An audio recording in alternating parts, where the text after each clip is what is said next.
Have you ever finished a serger seam only to find a tangled mess of threads? Or maybe you stitched all the way around a project thinking it was perfect, only to realize part of the seam didn't even catch. If this has happened to you, you're not alone. For over 25 years, I've helped sewists overcome their fears and finally feel confident using their sergers. And one of the biggest challenges I've helped them solve is figuring out how to start and stop seams without messy stitches or gaps. Hi Sewing Bees, I'm Sookie, and today I'm going to show you 3 game-changing techniques that will make your serging smoother, cleaner, and frustration-free. Before we dive into these techniques, let's quickly review how your overlock serger forms stitches, because this knowledge is the secret to perfect control. By the way, if you would like a handy place to track your serger journey, grab my free Hello Serger mini handbook. It includes some great serger basics and space for notes. Download it now by using the link in the description. When working with overlock stitches, like the 4-thread overlock, your serger uses a combination of needles and loopers and stitch fingers to create strong, secure seams. Think of it like knitting. When you knit a scarf, you're not just looping yarn in midair. You're forming each stitch on the knitting needles, which holds everything in place until you move to the next row. Your serger works the same way.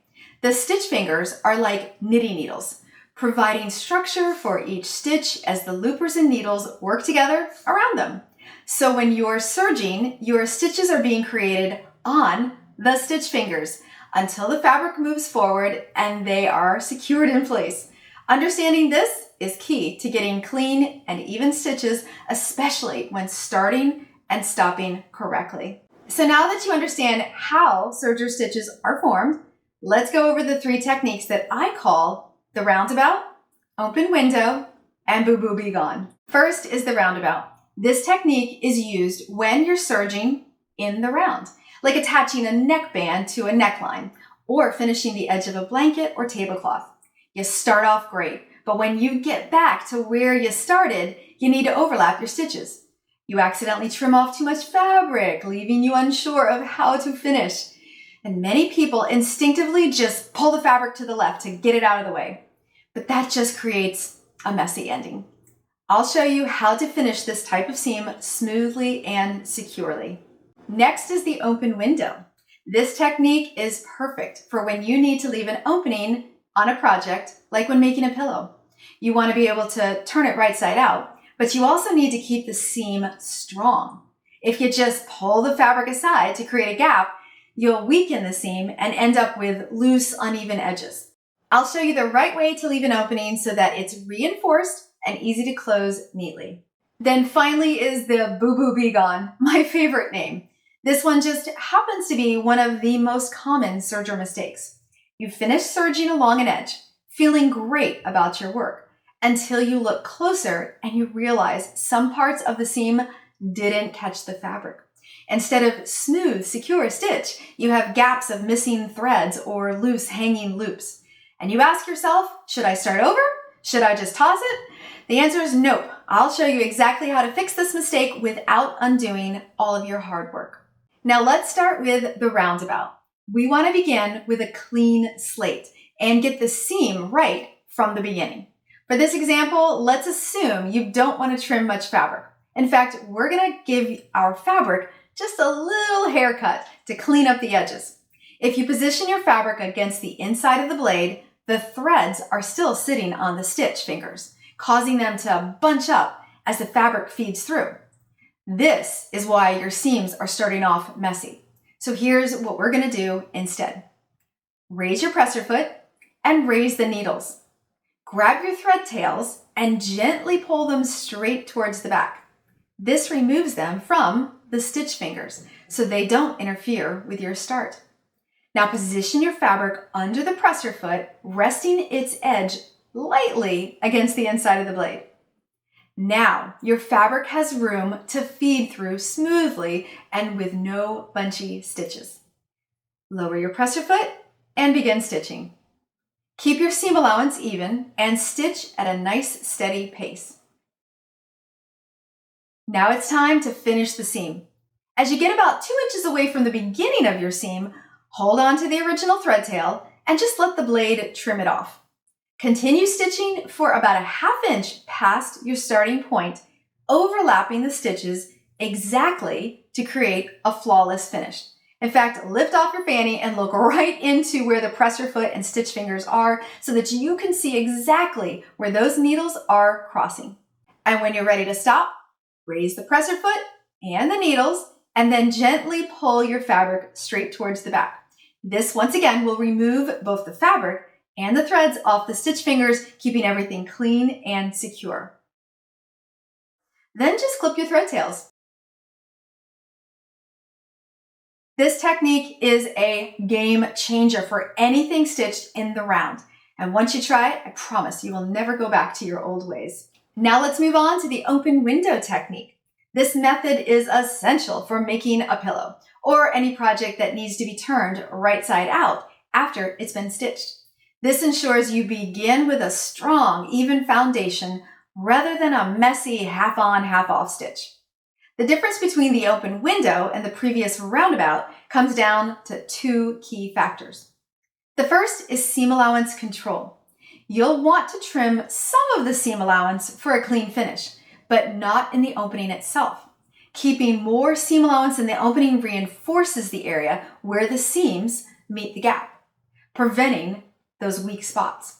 For example, if your project has a 1/2 inch seam allowance and you're trimming 1/4 inch of it off, you'll keep the full 1/2 inch seam allowance intact at the opening. Make sense? The second key factor is reinforcing the seam at the opening, the point where the seam stops and the opening begins. It needs to be extra strong to prevent unraveling, especially when you're turning your project right side out. I call these areas the landing zones. They create a smooth transition and help reinforce the opening. I'll show you exactly how to secure this area properly so that your opening stays neat, durable, and easy to close. So let's begin by marking and cutting the landing zones to position the fabric under the presser foot without squishing or distorting it. To do this, mark 1/4 inch by 2 inch section at both the beginning and end of the opening.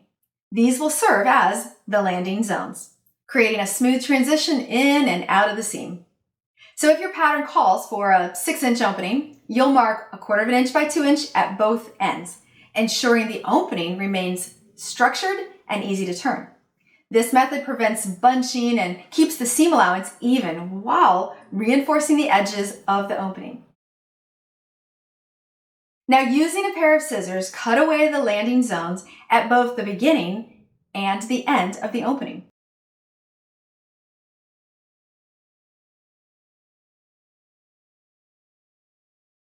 This step mimics what the serger's blade would normally do, but by cutting it manually, we ensure the fabric will lay completely flat under the presser foot.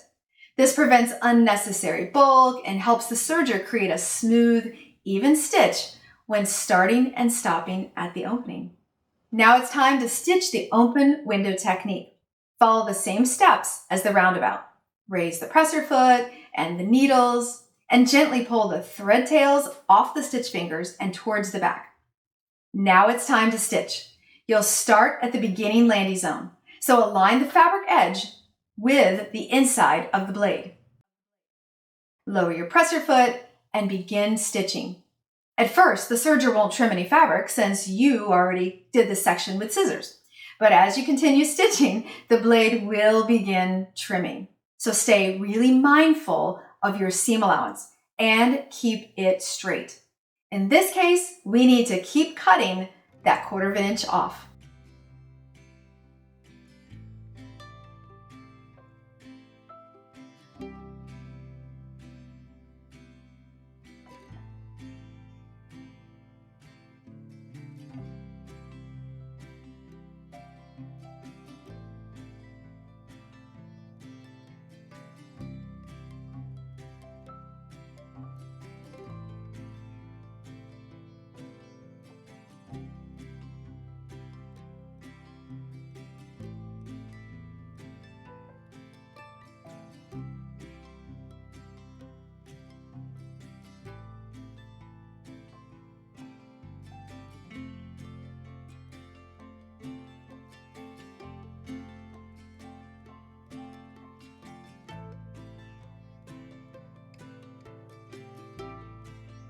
As you approach the ending landing zone, be extra careful. You want to stop stitching before the blade cuts into the fabric at the opening.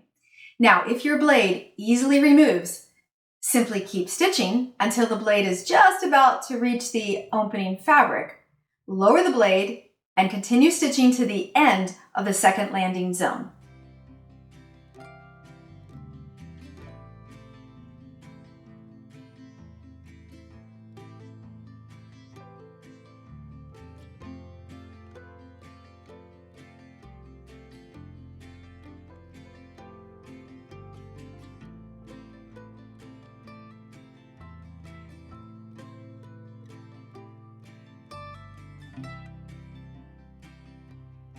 At this point, you will raise your presser foot, raise your needle, and then remove your thread tails towards the back, just like we've been doing.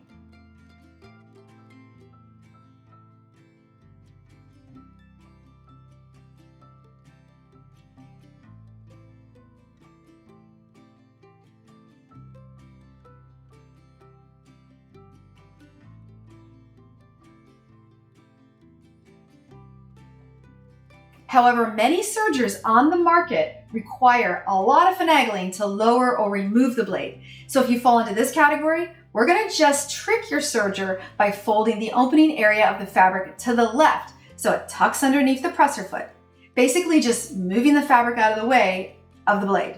This should prevent the blade from cutting the opening area while allowing you to stitch right up to the end of the second landing zone.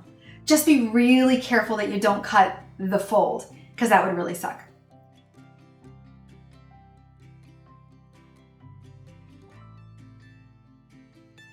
Now it's time to finish the seam. So just simply raise the presser foot, raise the needles, and gently pull your fabric toward the back, removing the threads in the fabric off the stitch finger. Then trim your thread tails at the beginning and the end. This should not unravel, but if you're really worried, you could always tie a knot at each end. I personally wouldn't worry about that though, but it's entirely up to you. Your open window seam is now secure, clean, and reinforced, ready for turning and finishing. Are you ready for the most commonly used technique? I call it boo-boo be gone, and it happens a lot, which is why knowing how to fix it is so important. This technique is a mix of what we've already covered, so feel free to go back and take notes if you'd like. First, check your seam to see if you need to fix just a few sections or if it's better just to trim it all off and start over again. I will show you today how to fix one area, but once you learn this, you can repeat it as many times as you need. So look closely at the section where the stitches miss the fabric. You'll notice a big old loop hanging off. With a pair of thread nips, cut the threads close to the fabric at both the beginning and the end of the loop. Next, raise the presser foot and the needles and pull the threads off the stitch fingers and toward the back.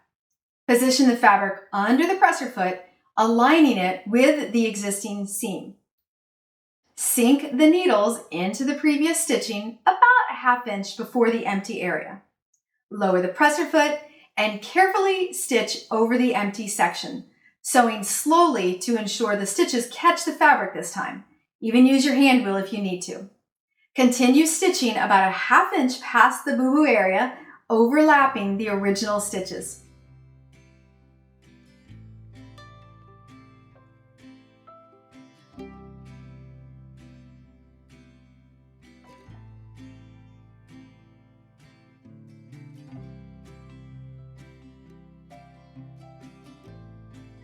Once you've stitched over the gap, raise the needles, raise the presser foot, and gently pull the fabric and thread tails towards the back of the machine, removing them off the stitch fingers. I would recommend that you leave a nice long thread tail at the beginning and the end, so this way you can finish it however you'd like. For example, if the seam will be exposed, you might want some extra security on it, so just clip those thread tails real close and apply some seam sealant, like fray check. You can also weave the thread tails to the wrong side if that's your preference. Now, if the seam is enclosed inside a project, you can simply clip the thread tails and move on. At least that's what I would do. Much of this fix comes down to maintaining a good seam allowance. So if you'd like to learn how to get the perfect seam allowance every time, check this video out here. And until I see you next time, I hope you have a creative day. Bye-bye.